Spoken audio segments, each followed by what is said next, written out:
All right, let's talk Michigan Wolverines football. We are getting closer to the regular season. It's so close we can almost taste it. This Michigan squad heading into year two, of Shiron Moore. We've got Bryce Underwood, not quite officially named the starter, but for all intents and purposes, everyone believes he will be the starter. New era in the Wolverines passing attack. But there's another freshman when you look at recent reports and kind of combine a bunch of different data points that is emerging that not a lot of people are talking about. We'll get to him and all that juicy details in just 1 second. But first, I'm Nick, and this is Saturday Morning Inspection.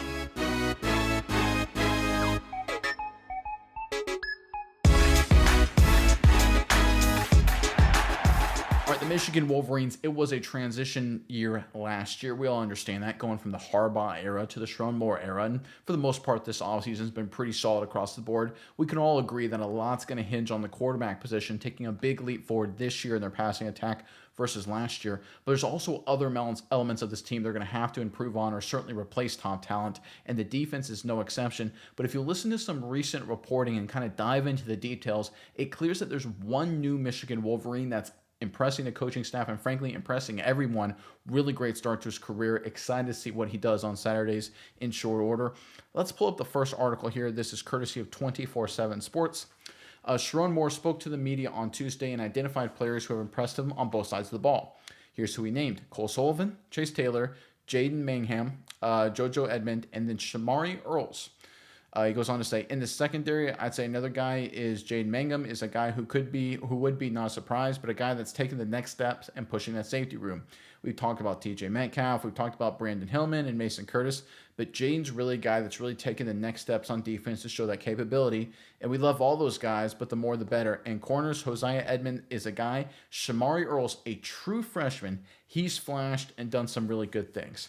So coach speak when it comes to true freshmen is usually very interesting because they kind of reserve themselves a little bit because they don't want to probably hype up the freshmen too much, put too much pressure on them, also don't want to build up the ego. And there's also no evidence in terms of on-field performance yet what this kid's going to do. But this was a guy who showed up and was doing a lot of great things over the spring. The Michigan coaches were like, listen, the assistant coaches were like, listen, this guy is a dude. He's making plays. And we've seen that carry over now into fall camp. Shamari Earls is a guy to definitely keep an eye on to contribute fairly early on for Michigan. You look at a replacement maybe for Will Johnson as part of a deeper secondary.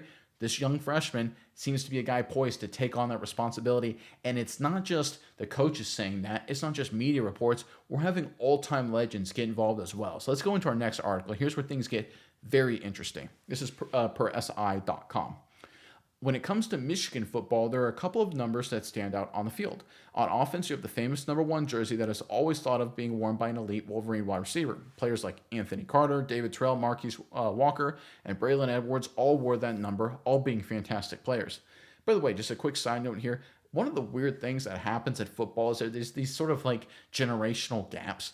Braylon Edwards just came into Michigan at such a weird time, and then going to the Cleveland Browns after college. I think people forget how good Edwards was. He was a special athlete and a special wide receiver, an all-time great that doesn't get a lot of attention. But anyway, then on the defensive side of the ball, it was Charles Woodson who made number 2 elite. Most recently, Will Johnson, who I mentioned a minute ago, took on the challenge of wearing number 2, and he didn't disappoint, becoming a 2-time All-American with the Wolverines. The report continues, entering 2025, it's a true freshman who will wear number 2. Talking to On3 4-star cornerback Shamari Earls, who again mentioned in the other report, said he didn't want the number initially, but after speaking with Johnson, Woodson, and coaches, he wants to take on the challenge. At first, I didn't really want the number, but coach saw something in me, and talking to Will and Charles Woodson, they see something in me, so I just went ahead and took on the challenge, Earls said. He said he looked and kind of did some scouting on me and thinks I'm a really good player, Earls went on to say. And I had met him a couple times during my recruitment, so we already had the relationship pre-built. They let me have the number, but if I mess up and don't hold up to the standard of the number, then I guess, yeah. I love the way that ends there. But again, we're hearing just nothing but great news, nothing but praise when it comes to Shamari Earls. He was doing great things in spring ball. He's doing phenomenal things in fall camp. He's getting called out by Shiron Moore. Charles Woodson looked into him reportedly and said he's worth wearing number 2. He's talked to Will Johnson. Johnson thinks he's worthy of number 2. Literally everybody looks at this freshman and says, you're going to be a stud. And why does this matter? Obviously, having good players matter, but when you look at the Big Ten and where it currently sits, this is where things get spicy. So this is the receiving grades of the top 7 teams in the Big Ten, or the top 7 receiving grades in the Big Ten, courtesy of Pro Football Focus. You can see this is a lot of who Michigan's going to have to be competing with at the top of their conference, right? You got Indiana, who I think they're going to take a step back this year. Last year was kind of a magical year, but still a quality football team. Of course, Ohio State involved there. You have Washington, a very feisty Illinois, USC, who's going to be better, Penn State's going to be good, and Oregon's who's going to be really good. These are the top receiving teams in the Big Ten. They all have playmakers. They all have great passing attacks. You got to have corners. You got to have an army of pass rushers. You have an army of corners. It doesn't matter if you're 18 years old or 28 years old. You need a bunch of guys back there and a bunch of guys with confidence and playmaking ability that can cover, tackle, intercept the football. You need to be able to do everything, play at a high level. It's clear that Michigan's coaching staff look at Jamari Rules and say, he's the guy that can get it done. He's the guy who can play at the high level. That's why they're putting so much expectation on him. I think you see Shiron Moore in the opening report a little bit trying to dial it back, just trying not to bury the kid in expectations. But when you look at Woodson, Johnson, all the assistants, it's clear they believe there's something special in this young corner. All right, we got a little more to cover when it comes to this young Michigan freshman. But first, Wolverines fans, in the comment section below, talking corners. So I'm going to ask you guys, mention a couple great ones. Who, in your opinion, is the greatest corner in Michigan history, right? Obviously, Charles Woodson kind of jumps to the top of the list, but put the punt return and some of the offense, that playmaking, put that to the side, right? Forget about that. We're talking just your coverage, being a corner, covering, tackling, intercepting the football, those kind of things. Just focusing on that. Who is the best, in your opinion, in that position in Wolverines history? In my opinion, there's probably 3 different ways you could go, but I'm sure I'm missing a few people. Let us know who you think it should be in the comment section below. But I think when you look at Jamari Rules and what he's going to do and what he's going to bring to this defense, you talk about a guy that comes in, and when you're in this transition era and you're working from one prior generation, the Harbaugh generation, to this new one, you're kind of expecting freshmen and young guys to step up because you don't have that sort of culture. I know Michigan under Harbaugh had a great culture and it still kind of exists, but you don't have that imprint of, 4 years of Harbaugh coming in day one, establishing the standard. Shiron Moore is obviously under that tree and he's a good developer in his own right, but he's the head man now. It's a different environment, different vibe, and that's clear what he wants to set, right? He's building off of the Harbaugh legacy, and we see that with Underwood, right? Underwood likely is going to be the starter and a big-time player, right?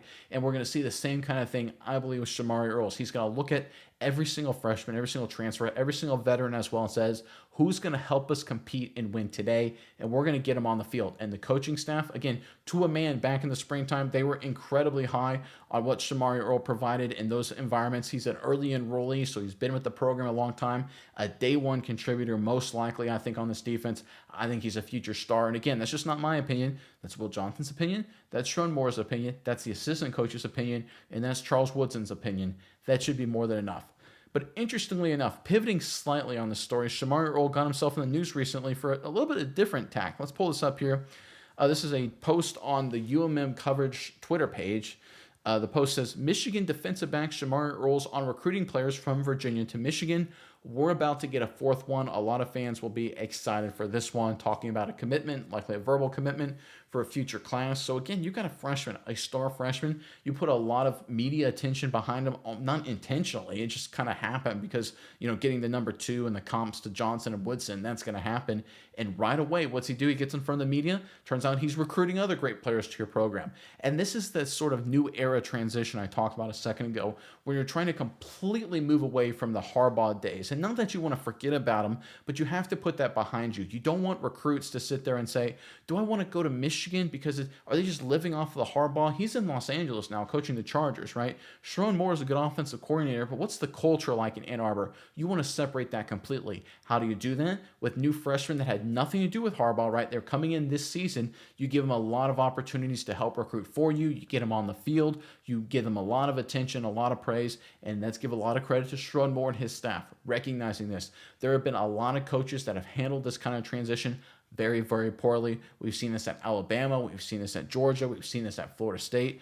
Frankly, we've seen this at Ohio State in times. There's been a lot of these programs that when you go through this heck, to be totally honest, Michigan after Lloyd Carr, that's a perfect example, honestly, if we go back a little bit here with the Wolverines, where there's a coach that comes in, a new coach, he's got his new style, but he also is trying to live off the old at the same time, and recruits don't really vibe with it. It's kind of a weird, awkward situation. You have to completely separate yourself from the past. You have to acknowledge, respect the past, but separate the culture as well. The best way to do that is by lifting up freshmen, lifting up new guys. That's exactly what Michigan has done here. And Jamari Rules, with his comments here, his statements about recruiting, getting players from Michigan to come to Ann Arbor, is a perfect example of just that. So across the board, in terms of what Michigan's looking for, just to rehash everything, right?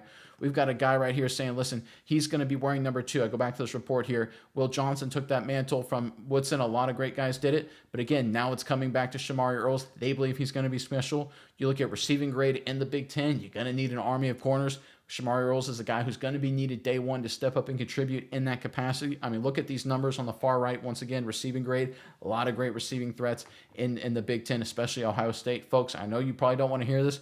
They are really scary good at wide receiver. They're monster good at wide receiver. You're going to need all hands on deck in terms of beating them. Oregon's very good as well. Penn State with all our, I know that's, big game Penn State has issues, but let's be honest, they got some firepower. You're going to need a lot of great corners to get through the Big Ten and most likely potentially see those 3 kind of teams in the postseason if you get that far as well. So Jamari Rules, I'm expecting him to have a big impact this season, be a big culture shifter for the future as well. Really great addition. And when you go into the data and you see all the reports, I don't know if there's a freshman, as weird as it sounds, because there's a lot of big names out there, that's a non-quarterback that has been as hyped in terms of internal to a program as Jamari Rules. I mean, this is like Tim Tebow blessing a quarterback in Florida, having Charles Woodson dress bless a true freshman wearing his number so early. Great sign for him. Great sign for Michigan.